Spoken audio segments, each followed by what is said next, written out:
Welcome to the Happy in the Mess podcast. We are your hosts, Marlena, Cheri, and Matthew. We are therapists and coaches, and we want to share our own stories with you, as well as the wisdom, insights, and tips we've learned along the way. Thanks for tuning in to this episode. Hello, everyone. I'm Marlena. Welcome back to this episode of Happy in the Mess. Today, we are going to talk about depression. And we've all said, oh, I feel depressed. And that does not always mean that it's a clinical thing. So we're going to talk about what makes depression clinical depression. And what do we mean sometimes when we just say that? So kind of distinguishing what it is, what it isn't, what it might look like. What are some reasons why it might happen and what we can do about it? So if you have ever felt depressed or have loved ones who have, please stay tuned and listen in. And please remember to like, share, and subscribe and comment on our podcast. It helps our channel grow. And we love putting out content that serves you. So make sure you tell us what you want to hear. So let's get started. And if you want to work with any of us, you can find our information in the description box. So be sure to check that out. But let's dig right into this very broad term that people throw around often. What is actual depression according to us as counselors and knowing the clinical diagnosis? What is it? Yeah, there is. Go ahead. Go ahead. There is the clinical definition, but I also think that depression is kind of like you know it when you see it for most people. I think there's some nuances to that, but most people know when they've been down or feeling sad for too long for who they are. Because I think that a lot of depression is about like, this is who I normally am, and this is who I am now, and I can't pull myself out of that. So, the clinical definition includes sadness, tearfulness, loss of interest in activities, no energy. A lot of people have insomnia or hypersomnia, which is sleeping all the time. Is it hyper or hypo? And I always get sleeping too much or sleeping too little. Yeah. I always forget the difference between the hyper and hypo, but sleeping too much, not able to sleep, suicidal ideation. Right, Matthew, what am I forgetting there? Fatigue, the energy loss. Sometimes there's mental sides of feeling worthless. Some people will ascribe that the DSM, I should say, ascribes excessive guilt as part of it. Even our psychomotor actions, so where our bodies move, and what you may notice is that people who are depressed might sometimes be super restless and might be really keyed up and just can't sit still, or you'll see the opposite where it's just like physically just shutting down. I feel like you're walking through sludge. Can't quite clear the fog so that you can think clearly. And this is often observable by others. Go ahead. And weight loss is one of those tellers, especially if you're not trying to do it, or weight gain. So if you notice the scale is jumping, sometimes it's a good, just a little bit attention thing there. So comfort eating. Yeah, definitely. I'd also add this is a duration thing, like at least 2 weeks, they say clinically, this needs to be present nearly all of the day, every day for at least 2 weeks. So it's not just a random bout here and there. Mm-hmm. And my favorite criteria is it has to cause distress. That if you have all of these symptoms and it is not distressing to you, then according to the DSM, that is perfectly fine. And for all the wonderful people who have Eeyore sweatshirts and t-shirts and love this character from AA Milne, like I think that's always the big thing, is that Eeyore is not, I know he's a fictional character, right? But he's not bothered by this. He just he moves slow. He's got his deep voice. There's always that thought that, it's a nice tail, like it's just he's just there. But it does not seem to cause him any sort of distress. He's just different from the rest of the characters there. Well, and I'm curious then, like when a lot of people say, oh, I'm feeling depressed, what might they be actually talking about? If they're not quite meeting this criteria, does that mean that they're actually not depressed, or is there some room for interpretation here? I do think there's a lot of room for interpretation, and this is clearest on the outer edges. When you're in the middle, you know, you can have depression, you can have situational depression, you can be just down, you can just have an off day, and the individual might experience any of those as depression. They might call it that. I guess part of our jobs as therapists is to be able to help put that in the context to understand whether that is part of a longer standing pattern that's making it harder for them to do the things in life that they want to, or whether that's, you know, momentary and we just need to tweak or fix one thing and then things start to shift back to eh, um, their normal everyday set point. I don't know. We all tend to have a set point, and we go back to that set point. The research says that people who win the lottery, even large sums of money, large lottery winnings, like they will be back to that set point at a given, you know, I think it's like 6 months or a year. They're going to be back to that set point of happiness. So all of us have that set point, and there are ways to raise it, but you have to work really hard and be intentional to raise that. And so we're really talking about a differential for a lot of people, that we're really talking about losing the ability to get back to that set point that might feel like content or happy or okay. Mm. And with that, when did we get off that set point? When did this path diverge to the point where it became noticeable to others or to us? With the understanding that you know there's a sadness that comes that we often equate with depression, but it's not maybe not necessarily a clinical depression. You know, if we lose somebody close to us, or if you're a Cincinnati Bengals fan, or anything, just kidding, much love, Uday. Although it's a rough year again. But like as we have these moments, right, we respond to these stimuli, we respond to what's going on. We might feel sad in parasocial relationships. I've noticed that people do that. We grieve when we lose a favorite character on a show, right? And you know, and or you know, you'll see that. You'll see somebody's watching a show and they're crying. You're like, why are you doing this? I'm feeling sad. Like I want to feel sad. Like I like feeling sad, or I need to feel sad in the case of grief, right? And I love Inside Out and how it kind of brought this out. It wasn't depression, it was sadness. But like, let's work through that. Let's work through this particular feeling. And again, it's very subjective. At what point are we becoming stuck in something to our detriment? And for all my neurodivergents out there, that doesn't mean that we have to have a responsibility to make other people around us comfortable, especially highly sensitives. We grieve in very different ways. So it does require, I don't think it's just a checkbox. I think it requires a lot of open communication. When did this start? What degree is it working on us, et cetera? Mm. And also like the benefit of like being a therapist and witnessing so many clients come in and out is that we really get to see the nuances of of clinical depression. And there's things that you can't necessarily learn from the textbook. And so, you know, you all are sharing some of that. And I'd also just like to add that I've noticed that a lot of irritation can be a symptom of depression, especially among, it says children in our book, but I think it happens in adults, especially men, where severe irritation can be covering up some of that sadness, where irritation and anger are more acceptable feelings. And so, yeah, constant irritation could be also a sign, even though it's not technically listed for adults. And I want to talk about, so now we're really talking about what causes depression.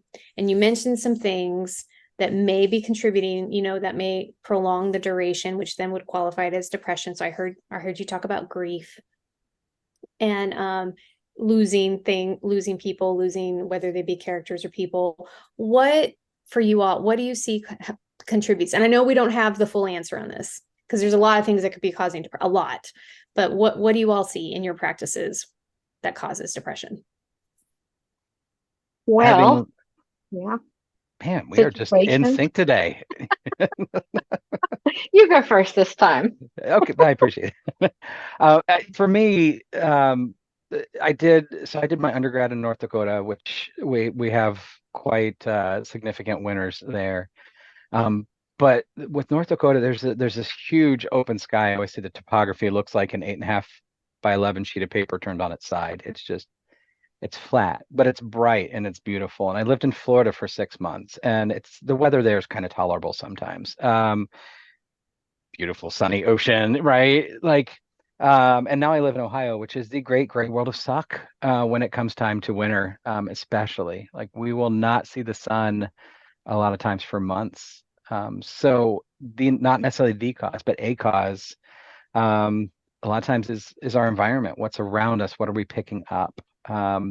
Biologically, that's going to create a lower vitamin D level, which means our bodies are going to be running more sluggishly. Um, so I think that, I always look at seasonal, did this start in October when things started getting cold and blah? Oh yeah. Okay. Like let's look at that. So, and then of course, any kind of biological functions are the first thing that I try to look at as a therapist.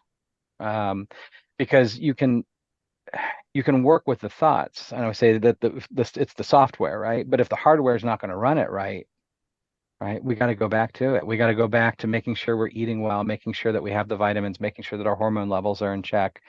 That silly little thyroid just does so much for us and so much against us when it doesn't want to work right. So, so again, I go back to let's look biologically first and make sure that's sound, and then we start working on what you're Cheri, if you have different approach or. Well, I would add to that relationally that we are relational by nature. Our biology is needing connection with other people. And we have this dichotomy of feeling really connected to other people because of social media and the internet, but also feeling really disconnected because those relationships don't always go as deep as maybe relationships would have in the past. I also, working with couples, one of the loneliest places that a person can find themselves is in a relationship with someone who they don't feel connected with. There's a special kind of loneliness that comes with being with someone, but still feeling alone. So I think that those relational factors also are really powerful. I'm really glad you brought that up because I think you're both right. Like if your relationships are poor quality, there's nothing like feeling alone inside of a relationship. You're right. That is a special kind of and special kind of misery. And then like you said, Matthew, like there could be biological factors here at play. I know that there's been some research that has discussed how our gut health is related to our depression and or joy. We have lots of neurons in our gut, and these things are related for brain health, emotional health. And so that's been really fascinating to read about how like our diets play a huge role in whether or not we're feeling depressed or not. So relationships, biology. What about like other things that might be causing that might turn into depression even if it didn't start that way? We talked about sadness. I wonder, when does sadness turn into depression? Yeah, I should add transitions. Yeah. My daughters are going off to college and we're ending our child rearing years. And, there's a lot of adjustments that have to be made with any kind of major life transition.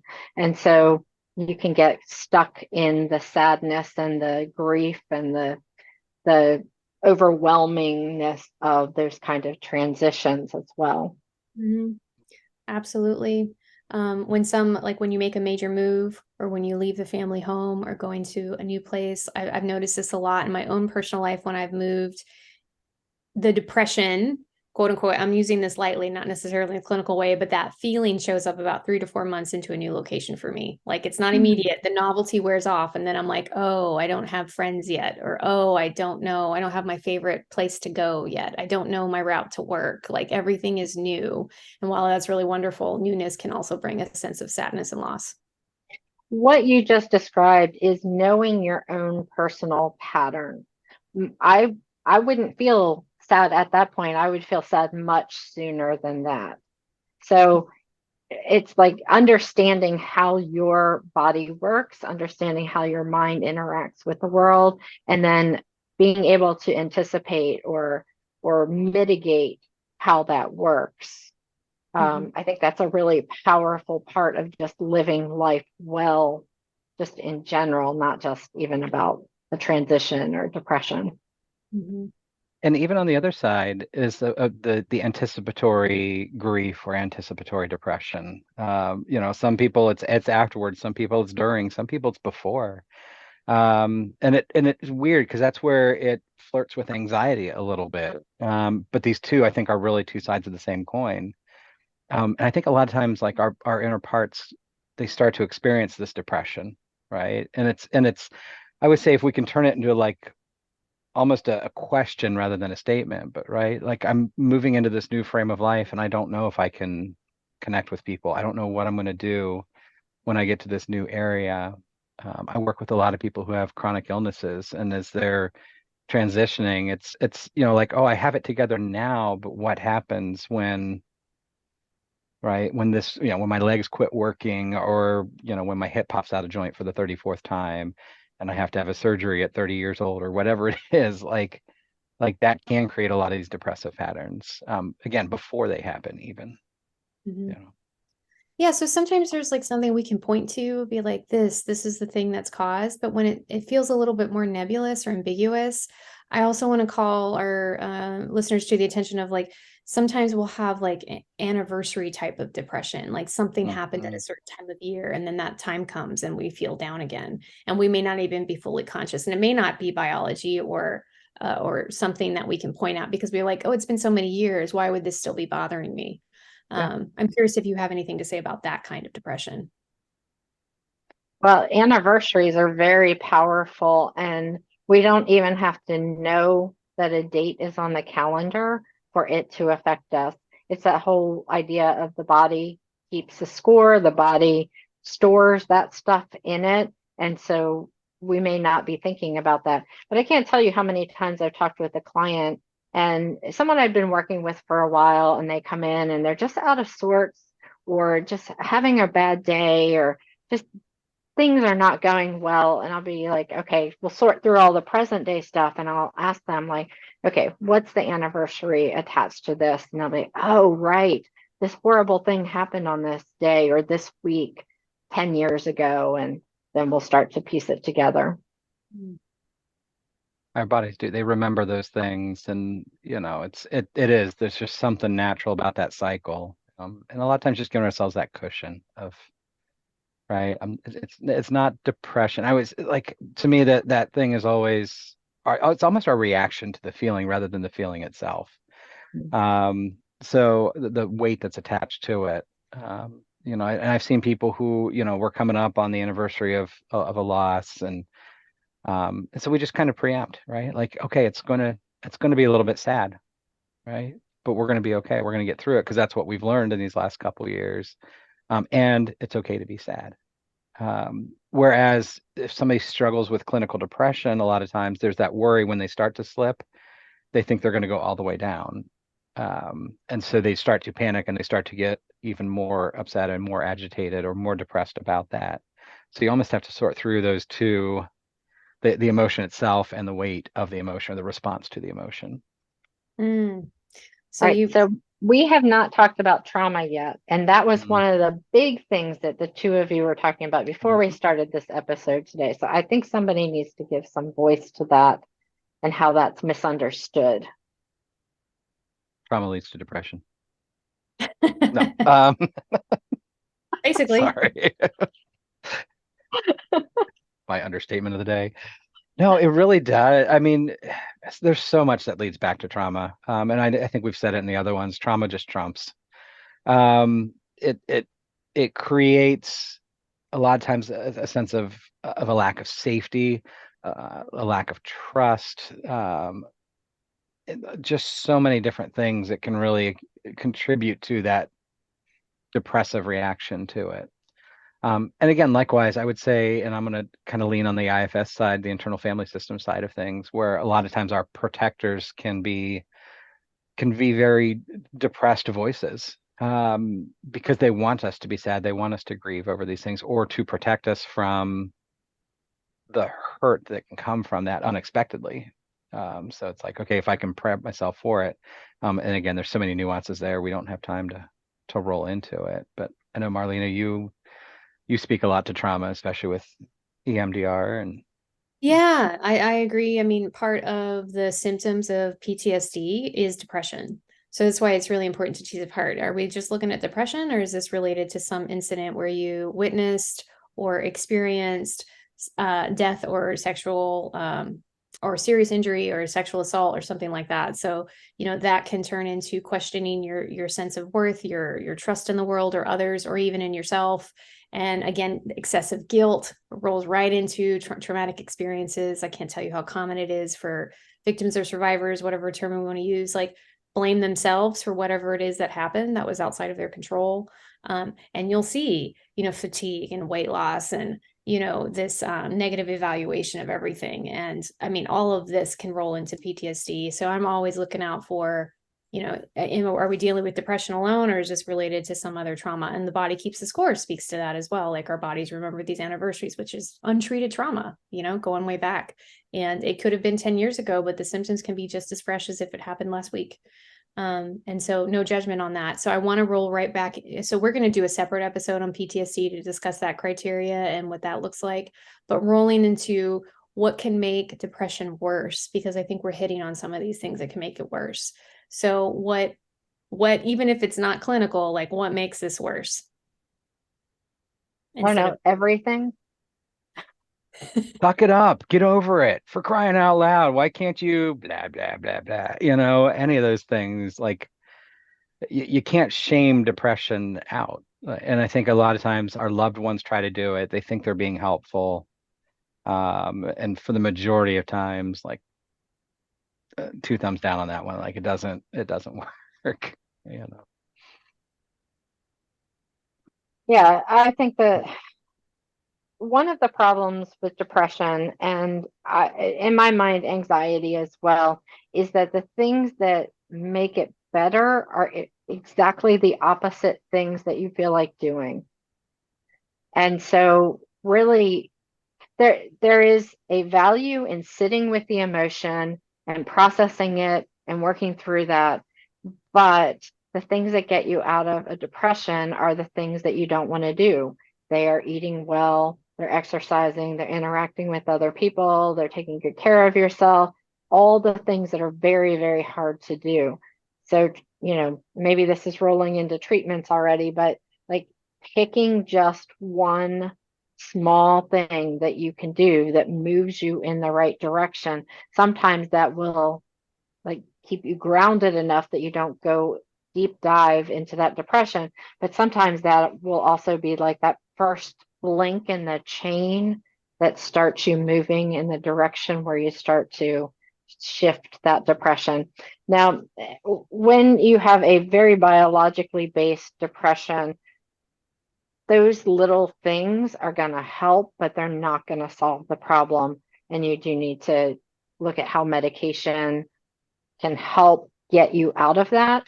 And then how all of these lifestyle factors can support you staying out of that in the future. So everything can make it worse. Just following and listening to the depression and believing it can make it worse. Listening to other voices, not taking care of yourself is going to reinforce how you feel. So everything. One of the things that I do commonly, and I know we're segueing into treatments, I'm just going to kind of keep following the pattern here, but because again, it's a similar thing. There are things that like when people want to get us out of it, they try to go to the nth degree, like, get up and take a 20-minute walk or 30-minute walk, it'll make you feel better. Right. I'm like, yeah, but right now my feet are still in bed. So when I'm working with my clients, and anyone who's struggling with depression, we go through a red, yellow, and green day, and I let them label it however they want to. But essentially, red days are those days that we've got nothing. There is nothing in the tank. I just want to stay in bed all day. And I tell them, okay, like you can stay in bed, but it's like I want you to get up, get out of bed for a little bit, eat something, right? And I always say that have something nutritious there, but easy, like a nutrition bar, something that's got nutrition, but very low effort to make. The last thing you want to do is create an entire 5-course meal when you don't have the energy to get out of bed, Or right? make So, a sandwich. or make a Like, sandwich. Yeah. no, a Yeah. Oh, sandwich might be too much. yeah. So Absolutely. Yep. eat a piece of meat, eat a Yeah. piece of cheese, Oh. and eat a piece of bread. Like, don't make Mhm. the sandwich. Yep. Just eat the thing. That, that's my ADHD thing. And plus, being celiac, I can't have bread anyway. But it's very common that I'll just take meat and cheese and usually a couple veggies, whatever's there, and I just roll it up and just eat it that way. So yep. So yeah, something basic, right? Like something really easy and accessible. I tell them get up and move, right? Like you don't have to, like if you don't feel like walking around the house, or if you live in the great gray world of suck that is Ohio, like stay within the house and walk around the living room a little bit. Um, Obviously I've said this once or twice, it rolls off the tongue now. But do that, and I say and wash something. If you're not a shower person, at least wash your face, wash your hands, do something that's good for you. You don't have to put on your makeup, you don't have to do your hair, but just do those basics. And I say at the end of the red day, if the red moments there, if you can't do anything more and you're getting back in bed, you have just kicked depression's butt for however long it took you to do that, because that's not what it wanted you to do. And so yellow days just build on that, green days build on that, like when things are all clear. And you'll get those, and I tell people, like, you'll start off on red and all of a sudden you're like, oh wait, I've got more energy, let me yellow this one and do a little bit more. Or vice versa, like you're feeling yellow and then all of a sudden you hit the wall and it's like, okay, let's be nice to ourselves. And but again, it's done out of kindness, not as we're giving into the depression. Mhm. I like that. Sometimes you have to sort of act your way into right thinking or act your way into a better mood, even if you're not, feeling it. Kind of doing, not being mood dependent, as we say in dialectical behavior Yep. therapy. We want to get out of mood dependent behavior because I feel like it is not going to be something that's sustainable. Like if you Nope. want to move Oh, I'm doing going to that. write that down. Mood dependent behavior. I always talk about with couples, like you can't just do the nice things because you feel it. Mhm. Hmm. That also applies to depression too. Absolutely. And I love the movement piece, in 12-step programs I often say like uh move a muscle, change a thought. Like Yep. just that like active getting up and using some motor skills will start to sort of alter how you feel. Changing your space can alter how you feel. Change your position to change your disposition. Oh, I love Yeah. that. Perfect. Yes. Yeah. So we were talking about the remedies and what we can do to sort of stave it off. And I'm glad you mentioned medication, Cheri. Like, definitely talk to a knowledgeable provider about that. And also, sometimes medication can cause a depression. I just want to put that in there. I notice a lot of women who are on hormonal birth control, can feel depressed, and that's causing their moods rather than, yeah. So sometimes the remedy, talk to your doctor, is getting off the birth control or changing up that sort of medication. Go ahead. Speaking of women, and I know I'm probably the least one qualified out of this group to talk about this, but I do want to make sure it gets mentioned, is that postpartum depression, which is its own animal. It doesn't make it into a lot of these things here, but just to encourage and normalize that it is something that happens by and large to a lot of people, and a lot of women I know really, really struggle with this after they've had a child. And don't be afraid to talk to your doctor. Don't be afraid to go to a therapist who will be compassionate and help through that. But that's not something to ignore at that point. You do want to make sure you're seeking help for it. Yeah, Yes. thank you for bringing that up. I would add perimenopausal, menopausal is another Yes. period of time when a lot of women are struggling with that hormonal balance and end up with depression. Hormones, in other words, play a huge role in whether or not you're feeling depressed sometimes. That's absolutely true. And I also just want to throw out a resource that I've recently discovered is Dr. Mindy Pell's. She talks about how we can be also dopamine oversaturated and that we need to return our brain levels to baseline so that we can experience day-to-day joy and moments of, happiness. And sometimes we're constantly bombarded by the pingings on our phones or the social media posts or whatever. We can deplete our dopamine and serotonin levels. So there's that too. And she offers some recommendations on how to reset dopamine through Turn her off the work. phone after you're done listening to the podcast, not now. Yes. Right. And something we haven't mentioned really quick is just isolation. I think isolation is a hallmark of depression and PTSD. And so the remedy to that is obviously like reaching out, getting connection, talking about how you feel, talking to a trusted friend, someone, getting out there, being with people, can be really helpful as a antidote to staving off depression or helping get through it. Well, we've covered a lot about this topic today. Any last parting thoughts that you would like to share with the audience around depression, remedies, causes, anything was not mentioned? For my neurodivergent folks in there, we do feel it differently. I appreciate that you said the dopamine depletion or oversaturation, either side can tend to lend itself that way. But don't be afraid. Those of us who are different, especially those of us who are introverted and believe that we need to be completely isolated, trying to find our tribe and find the people that you can. Andrew Hutchison, thank you wherever you are. When I told him I wanted to be a hermit all summer, he's like, "Great, I'll come be a hermit with you." So a lot of times, and I'm like, I don't think you get the hermit thing, but really, it was one of my best summers was having a friend who could be there. So. For neurodivergents, especially who struggle with this depression, don't be afraid to fix it your way. And it might be finding that one person instead of isolating yourself completely, or finding those ways to connect with people. But don't be afraid to also pull back, like when it does get to be too much. It's okay. And it's okay to find a quiet place in a very loud world, even if, well-meaning people have told you otherwise. Yeah. I guess I would add feeling down, sadness, depression. These are normal emotions. They're part of the human condition. And so remembering to process those emotions so that you don't get stuck in them and that you can be active about doing that. You can say, I am feeling sad. I am feeling down. What do I need in order to move through that? And you can have plans for yourself so that it doesn't feel like it's just hijacking your life. You can be proactive and then be active and then reactive and move through that. Yeah.